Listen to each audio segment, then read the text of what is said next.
Olá pessoal, tudo bom? Hoje nós vamos falar sobre uma frase que é antiga, mas que volta e meia tem voltado aí nas paradas de sucesso, que é a célebre frase dado é o novo petróleo. Eu tenho certeza que vocês já ouviram essa frase em algum momento na vida de vocês, seja visto no post no LinkedIn, seja em webinários, palestras. E essa frase, ela sempre foi trazida para dar entusiasmo, mas ela tem trazido, na verdade, alguns problemas muito sérios, principalmente para as organizações, que buscam ser umas organizações data-driven, organizações direcionadas a dados. Vamos ver o porquê. Essa frase foi cunhada em 2010 pelo matemático Clive Humby, mas a versão que a gente conhece é basicamente a metade da história. A frase completa diz assim: dado é o novo petróleo, é valioso, mas se não for refinado, não há como utilizá-lo. Então, assim como o petróleo bruto, os dados só têm valor real após serem processados e transformados em algo útil, como combustível para decisões. Da mesma forma que a gente não pode simplesmente pegar petróleo cru, colocar no tanque do carro e sair dirigindo, não há o que se fazer com dados soltos. Isso também é algo um tanto que óbvio, mas é aí onde reside a maior parte do problema. Porque petróleo, ele tem a sua característica de inacessibilidade. Quando a gente pensa em petróleo, ninguém pensa em escavar 300 mil metros abaixo da terra e retirar o material de lá. Porque necessita de um aparato, tem questões legais e estatais envolvidas na maioria dos países que extrai petróleo, e necessita também de um refinamento, de um maquinário robusto para refinamento. Então, quando a gente pensa em petróleo como riqueza, é uma riqueza, digamos assim, inacessível.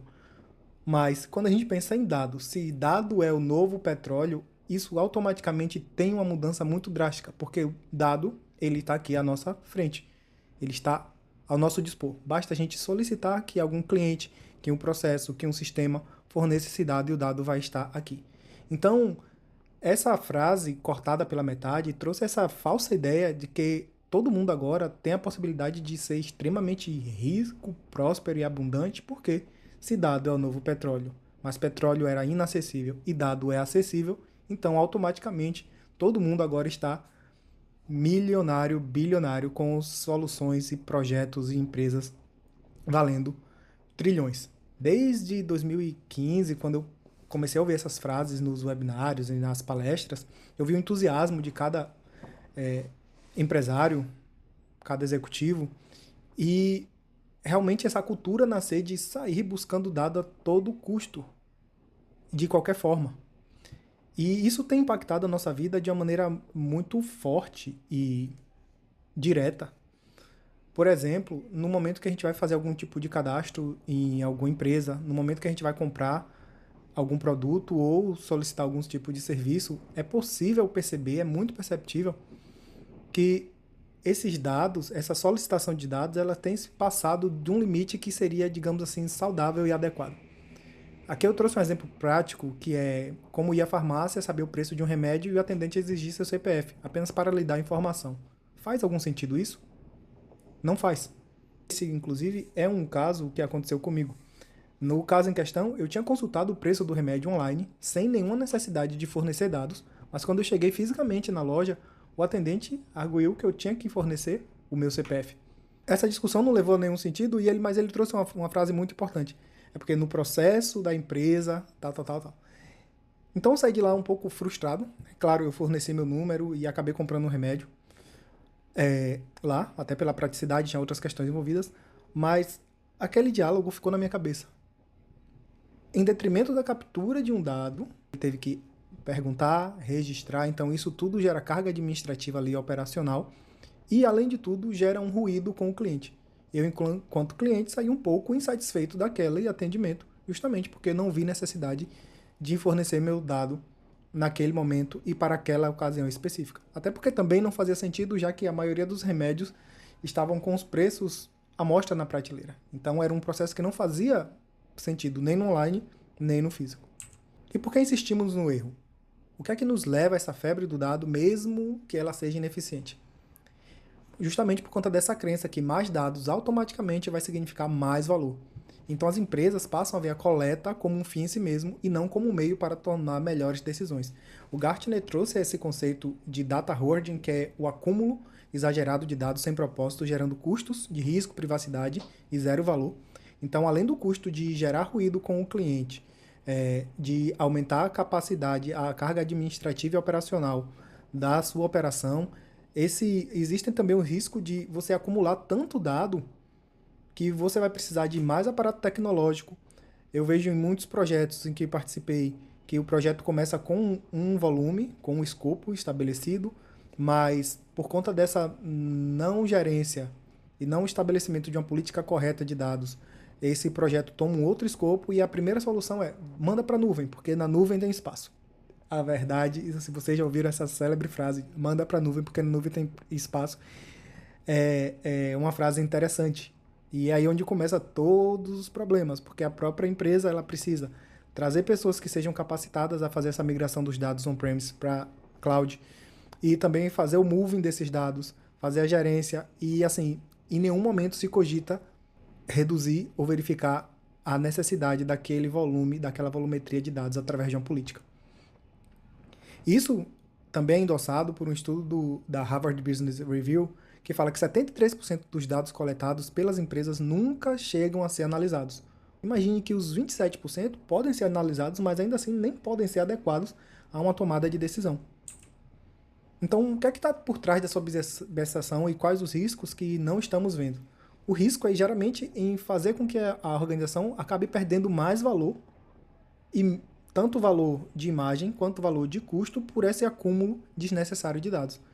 Então não se está medindo aí o custo-benefício. O risco também de afastar o cliente, como já foi falado, e não estaria, na verdade, tornando os processos, que é planejamento, operação e decisão, mais rápidos, estaria tornando mais lentos e confusos. A própria HBR fala que o dado ele tem que ter uma adequação para o seu uso. Porque quando se passa dessa camada de acúmulo de dados, algumas organizações, algumas pessoas olham para esse lugar como se agora a gente precisa não só acumular, a gente pode acumular, aí traz aqui uma equipe toda de dados, engenheiros, analistas, cientistas de dados, para poder tratar esses dados, deixar ele bonitinho, limpinho aqui armazenado. Porque aí vai ser um volume menor e esse dado vai estar melhor organizado. Mas isso ainda continua no mesmo problema de acúmulo, porque por mais que esteja organizado, se ele não tiver um uso, ele não é adequado a ser mantido. Então, é outro gasto que muitas organizações têm tido em colocar grandes equipes de dados dentro do seu contexto, inclusive sem propósito. Então, muitas vezes, a maioria do trabalho que os analistas e cientistas e engenheiros têm é de ficar organizando esse volume exagerado de dados sem conseguir extrair valor. E aí acaba chegando naquele ponto de ruído em que alguém da alta gestão queria extrair valor desses dados, e aí culpabilização da equipe ou algo nesse sentido. Mas isso aí tem uma origem que é muito mais profunda e muito mais anterior do que é simplesmente colocar uma equipe de dados para poder tratar os seus dados, se não for tratado todos esses problemas antes, de acúmulo desnecessário, de falta de visão de valor. Então a HBR traz que os processos, os dados, na verdade, eles estão aqui para atender tanto o planejamento, a operação e também a tomada de decisão. É outra visão equivocada que muitas pessoas têm e que os dados é somente para tomada de decisão. Não, os dados ele orientam quais são os processos, qual é o planejamento, o que é suporte, quais são as estratégias e sim, ele também orienta a tomada de decisão, principalmente. E isso é que o modelo data-driven preconiza, porque ele funciona a partir de dados em toda a sua esfera. Então, existe também esse equívoco que apenas usar dados e usar dado bem para tomar decisão não transforma uma organização em data-driven. Data-driven é uma organização que é orientada toda por dados, em todos os seus processos e operação, articulação, suporte, entrega, suprimento, tudo isso é orientado com decisões nessas áreas a partir de dados. Então, se os dados são como petróleo, eles também podem ser tóxicos se mal gerenciados. E isso pode gerar um grande problema na sua empresa, na sua organização. Porque, além disso, temos aí a questão da segurança desses dados. Porque se surgir um vazamento, pode poluir a confiança do consumidor e abalar as fundações de uma organização, de uma empresa. Então, como é que nós podemos mudar o jogo? Se acumular não é resposta, qual seria o caminho certo? A mudança vai começar sempre com a pergunta: como sair de como podemos captar mais dados para qual a decisão que precisamos de dados? E não decisão de alta gestão. Decisão de qualquer que seja o aspecto da organização, de planejamento, de operação, de suporte e também de decisão estratégica. E essa nova abordagem com esse pensamento estratégico, ético e funcional deve vir antes da coleta. Então, antes da coleta deve existir todo um mapeamento de quais dados são necessários e como esses dados entregam valor. Tanto valor para o negócio quanto o valor do negócio para o cliente. E pensando dessa forma, o cliente não vai precisar sequer questionar o porquê disso, porque isso vai estar tão intrínseco com o serviço ou produto que você fornece que em momento algum vai se criar ruído ou vai se criar afastamento do cliente do seu produto ou serviço. Então nós temos aí planejamento, operação, data science e tomada de decisão. E o que a gente pode fazer hoje, primeiro, é não pensar em como refinar, mas como gerar valor para os dados e, na prática, questionar todos os processos. Então vamos começar a exercitar os músculos do propósito, qual é o propósito de captura desses dados, para que toda coleta tenha uma razão clara e justificável. Então, essa conversa está apenas começando e eu queria saber de vocês qual foi a situação mais absurda que você já passou envolvendo essa coleta de dados. E se na organização em que você trabalha, a mentalidade é uma mentalidade ainda de captura e guarda e acúmulo de dados, ou já se pensa em propósito. Se ainda não, leve essa discussão para sua empresa, leve essa discussão para sua organização e vamos construir um mundo melhor, mais fluido e sem pedir CPF na farmácia. Ok? Nos vemos no próximo vídeo e até mais.